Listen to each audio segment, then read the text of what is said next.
The Yorkshire Museum has a number of very, very interesting Roman tombstones, and I'm standing in front of one of the largest, best preserved, and one of the most interesting tombstones from York.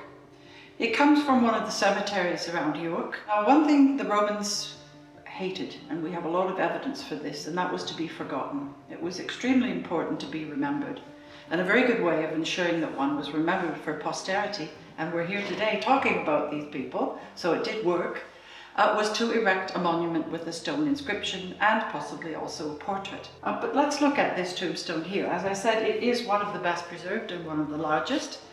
It comes from south of the civilian town of a street today called the Mount.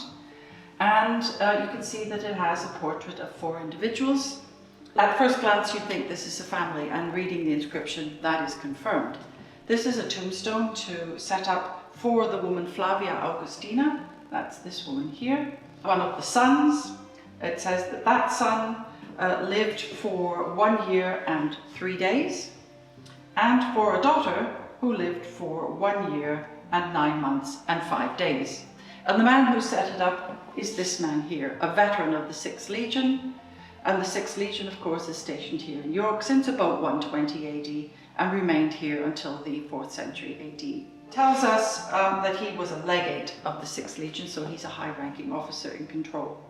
But he's a veteran, and so as a veteran, he could retire and he could marry legally and have children, and here's his family. So this is a successful family. This is a family who's made it. They're buried in a high-status cemetery, and they have this monument to mark the site of their burial.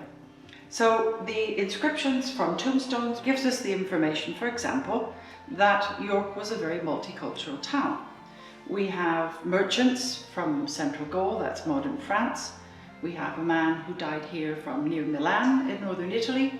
We have a woman from Sardinia. And I think what this drives home is the fact that York, like any other town anywhere in the Roman Empire, was a place to which people flocked from all over the world. And I think we have to think about life in the Roman Empire as one that was full of motion and movement of people, goods, ideas, and so on. And so even though we might be on the northern frontier of the most northerly province, York is connected to the rest of the empire, and that kind of connectivity is something that we talk about quite a lot in the master's program here at York.